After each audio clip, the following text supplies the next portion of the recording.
Hi there! In today's video I am going to be making a miniature worktop for this little kitchen that I made for my doll's house in the last video. So if you watched the last video, you may know that the worktop that I made isn't quite the right size. And in this video I'm going to experiment with different types of worktop because I'm not quite sure what sort of worktop I would like for my doll's house. So my doll's house is a doll's house apartment above a contemporary art gallery, and it's 12th scale, and I think I'm going for sort of an industrial but modern look. So for my first worktop I'm going to experiment with making a quartz effect worktop. So to make this I'm going to be using some multi-purpose filler. I keep it in this little airtight tub so that no water gets into it. Now obviously if you're doing something similar, please do refer to your instructions and health and safety advice on the back of your multi-purpose filler because they will all be different. I always add too much water to begin with, even though I try really hard not to, because as I'm adding the water I always think, last time I added too much water. But there we go, I had to add a little bit more filler to make the consistency that I wanted. So for my experiments I'm using a mixture of plywood and balsa wood, because I would like to check that the wood doesn't burr when I add any of these mixtures to it.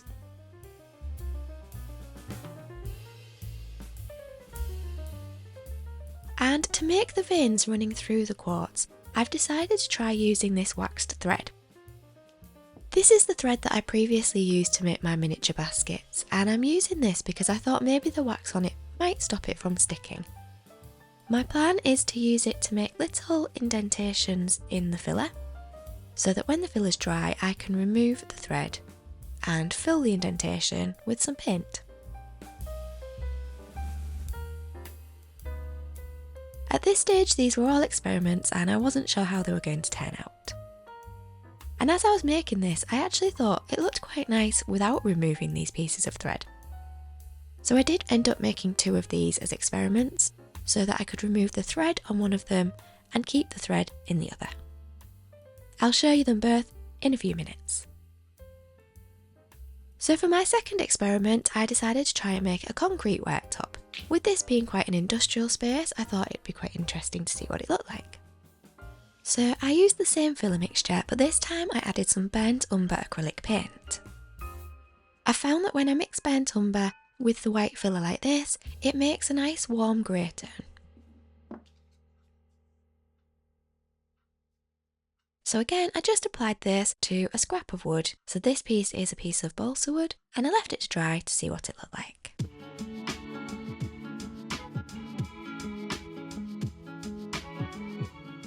Whilst that was drying, I scraped all of this filler mixture out. The little pot that I'm using is actually from one of those little cheesecakes. But I found that if you leave the filler mixture to dry you can't wash it out afterwards, it will just stick to the pot. So I emptied all of the filler, wiped it all out and used it for my next experiment, which was going to be a wooden worktop. Now obviously the worktop that I showed you at the beginning of the video already was wood, but I wanted to see if I could stain it by making a watery mixture of the burnt umber acrylic paint again, and using this like a stain over the wood. This was balsa wood, so it did absorb quite easily. Now if I do choose this option, I will still have to remake my worktop because in the last video I made the worktop just a little bit too small. I applied it to every edge because I wanted to check that it looked correct on the edges that had been cut as well. And whilst they were drying, I worked on a miniature copper worktop. So for this one, I'm using some Mod Podge. Now I've never used this to glue a surface down, I've only ever used it to add a bit of shine to a surface, so we'll see how this goes. And this shiny paper is actually something that I found at the charity shop and I thought that will come in useful for something. And I'm not quite sure what it was to begin with. I was hoping that I might be able to use it to transfer the copper foil effect onto the miniature window that's in the middle space in my apartment, because I thought I could put the number of the apartment in it, and that is something that I'm still considering, but I'm not sure that it will transfer over. If you think you know what sort of foil this is, please do let me know in the comments, it would be really helpful to know. It's not sticky back, and it's got a silver lining on the back of it. I deliberately chose a creased piece here because I thought that probably is a piece that I won't be using for a different project, so it's good to use for the sample here. I tried folding it over the edge here just to check that it would fold over nice and neatly, but it didn't stick very well, so if I am to use this method for a real worktop, I am going to have a think about how I make sure that this edge is really nice and neat and firmly stuck down.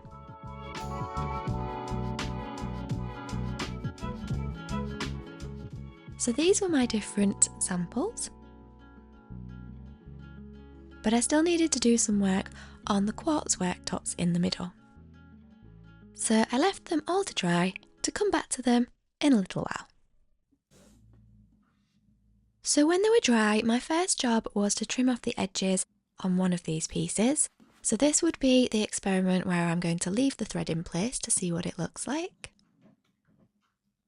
Now as I trimmed the edges off, I did find that it started to lift out of the filler.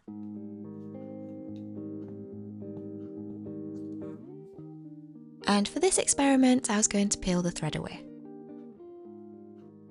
It peeled away really easily.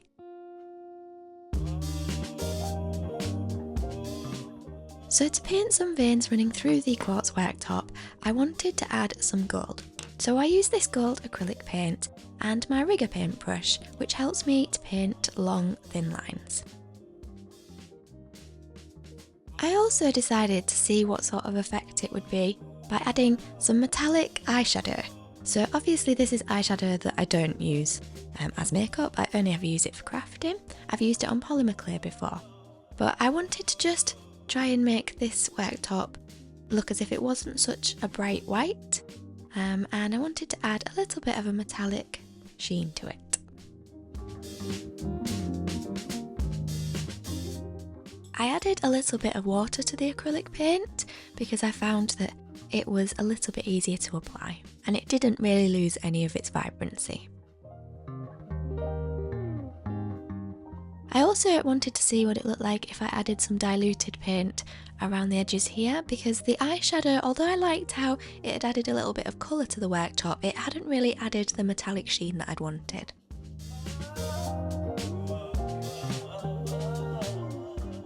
Next, I wanted to try and make the surface shiny. Now, I had a little idea and I decided to try and use some UV gel top coat nail polish, which obviously needed curing underneath the UV light. Now, I've never had any sort of nail polish on that's needed a UV light before. And the main reason for this is because I'm very nervous of the risks associated with exposure to UV. And when I looked in the instructions, there was a section with all the warnings associated with the risk of using the UV lamp. So I made a decision that when I was using this to cure my gel polish, I would pop it into a box, and whilst the light was on, I made sure that the lid was on the box so that none of the UV light was escaping out of it. So I'd decided to use this method because I thought maybe it would add a little bit of a thicker, glossy layer than if I used glue or varnish or Mod Podge. So I applied this nail varnish and then I popped it underneath the UV lamp. Straight away I found that this nail varnish was really thick and I liked how it filled in the indentations where I'd had the thread. And I also applied it to this experiment too, to see what it would look like. Now, whilst we're talking about health and safety, obviously gel polish and the UV light, they're made for nails, not for multi-purpose filler.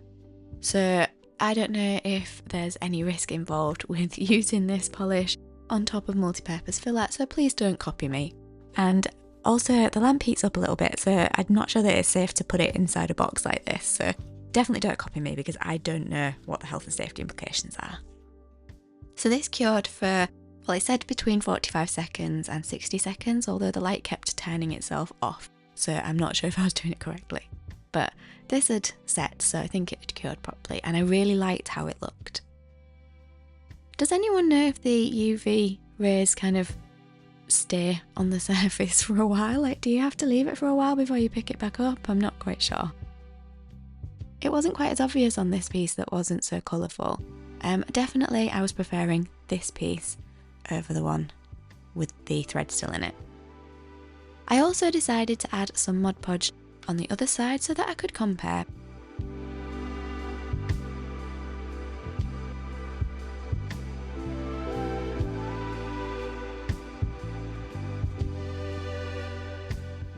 I did have a little look for the health and safety advice on the Mod Podge as well. I know that if you watch my channel a lot, you will hear me quite often giving health and safety warnings and saying please don't copy me, because I just think it's really important to be cautious when you're using different materials and different glues. So yeah. Right, these were all of the little experiments. So I really liked the wooden one. I thought it would suit the industrial theme really well, and it was the easiest to do. However, it would mean cutting out a whole new worktop, and I don't have the thickness of balsa wood left to cut a new worktop out. But also I think that the colour would not sort of complement the colour of the floor in the doll's house. So I decided to discount the wooden option. I think that this concrete version actually looks really nice with the colour of wood of the cabinets, so that was an option. I think that the copper would look quite cool in a kitchen that's got an industrial theme, but where the doors and cabinets look really modern as well, which they didn't for mine. My cabinets don't look very modern. So I liked it, but I decided that that would be a worktop that I wouldn't be using. And I liked this quartz effect worktop as well, so it was between this one and the concrete one for me. On the left hand side is where I'd use the gel polish. Yeah, on the right hand side is where I use the Mod Podge, but you can't really see it. So this meant that the gel polish was definitely the way that I wanted to go forwards with making that nice glossy effect on the worktop. But I was going to be really cautious at every point where I used the UV lamp. So I've not really included any more video footage of using the UV lamp because I don't want you to copy me, just in case it's not safe. So I wanted to make a new template for the worktop because if you've watched the last video, the worktop that I had made was slightly too short because I'd added another end panel to the cabinets, but it also wasn't quite right because the corners of my doll's house, the walls, don't actually meet at right angles. And I'd needed to get this angle absolutely right. So I ended up spending quite a long time using a little bit of trial and error to try and get the right angle for the right size of worktop. So this little template here is the exact size that I have to fit into the corner at its unique angle and also to fully cover the cabinets. So as well as this template, I needed to add a little bit of an edge so that there was a lip that went over the top of the cabinets at the front. So at the back here, this is where I needed to trim a piece away to make sure that the angle wasn't a right angle anymore.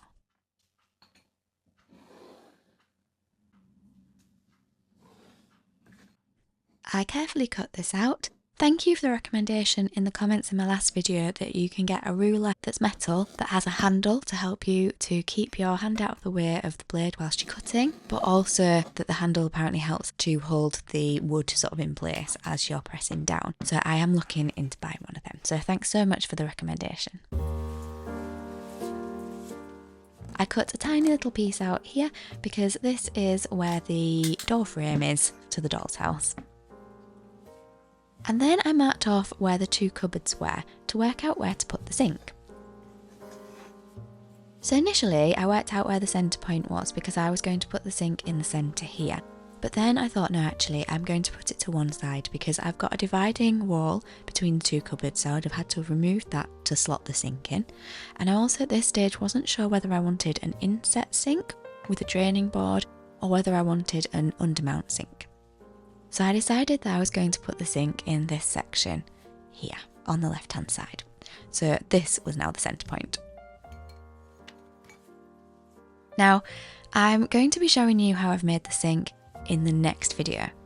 I was making the sink at the same time as the worktop because obviously I needed to work out how big the space needed to be. But I'm not actually happy with the sink at the moment, so I'm going to carry on working on it for a little bit, so it'll be in the next video. Now, before adding my filler mixture, I did take the wood to my doll's house to check that it was the right size and shape. It actually seemed a little bit too small again, so it completely covered the cabinets, but it didn't really have that extra bit of edge in front of the cabinets that I wanted. So rather than cutting out another piece of wood, I did decide just to try and add the filler mixture so that it came out a little bit further than the worktop.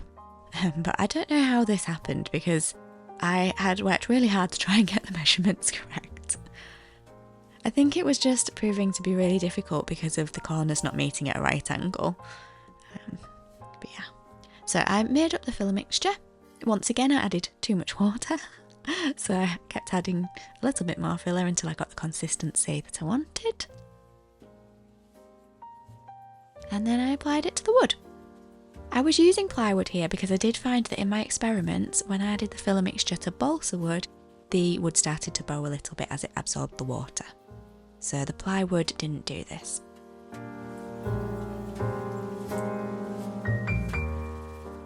This surface didn't need to be completely smooth because I did like how the rougher surface had caught some of the eyeshadow when I'd applied it and made it look a little bit more textured and like a natural stone. So I also added a little bit of extra filler around the edges of the sink here because I'd cut the little aperture for the sink a little bit too big. I found it difficult to work out where to place the threads here. It was easier for the smaller piece. And actually, at the end of this, I'm not quite sure that I would put the threads in the same place again, especially this one. I thought if it sort of finishes halfway, it would look more natural because sometimes the veins in quartz don't run all the way through the piece of quartz. But actually, this didn't look quite so good when I painted the little veins in. I'll show you a little bit later on when I paint them. Another thing that I would do differently if I was to make this again would be that I wouldn't press these threads down quite so much because I found that the grooves were a little bit too deep. But I know for if I do something similar again, and I like experimenting to learn how to do things. So.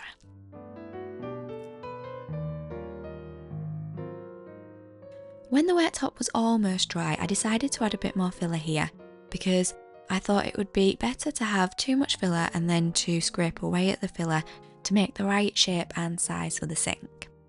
So whilst this area was still wet, I removed these threads because the rest of the worktop had almost dried.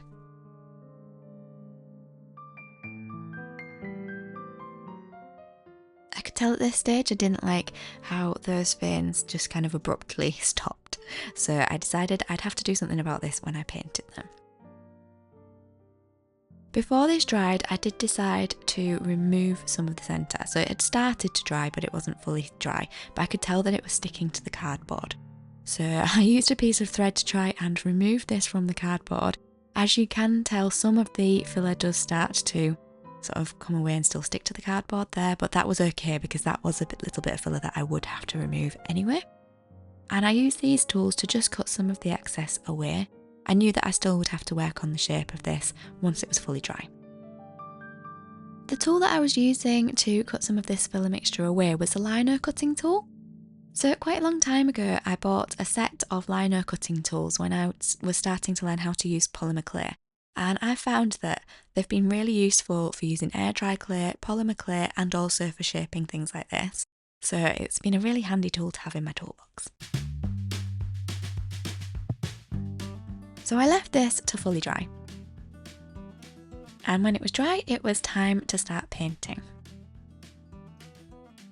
So in exactly the same way as I did with the experiment, I painted gold paints into the grooves. And I also added some eyeshadow and diluted the gold paint down a little bit to add some metallic areas around the quartz worktop.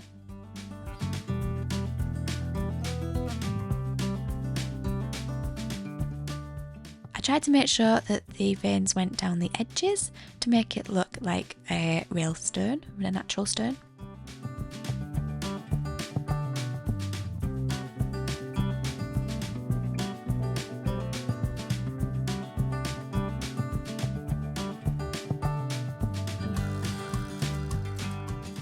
I actually started by adding the wrong colour of eyeshadow.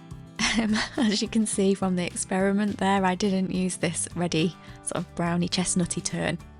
But I thought, well, I've done it now, so I added a little bit of water to try and dilute it down and spread it out a little bit.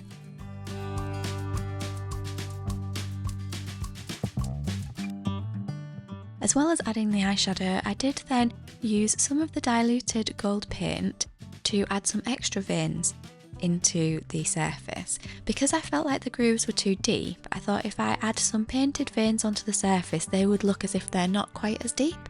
And it also meant that I could continue the veins where I didn't like how they kind of abruptly stopped. So this one here and the one above it as well.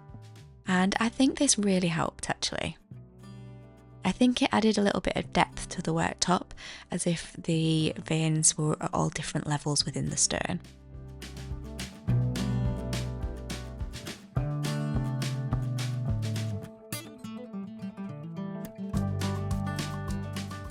I did then try and neaten off this little edge where the sink was going to go because it seemed quite rough, but as I was doing it, some of the filler was chipping away. So as I say, I will come back to the sink area in the next video. So I added my nail varnish again and cured it to make that glossy, shiny surface. As I say, please don't copy me because I don't know if any sort of reactions happen when you add UV nail varnish to filler. It's not two sort of materials that you're meant to put together. So yeah, please don't copy me.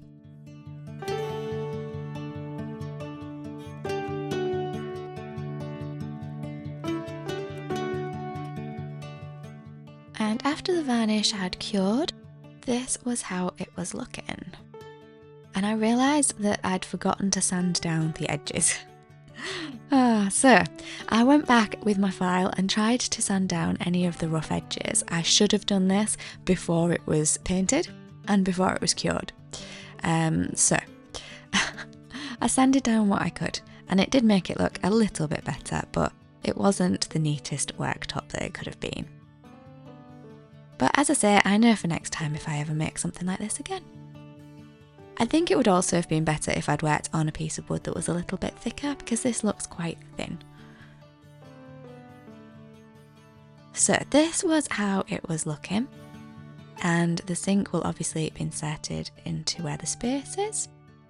I popped it into the doll's house to see how it was looking. I put the little experiment piece above the sink for now, because it looks a bit strange without the sink there.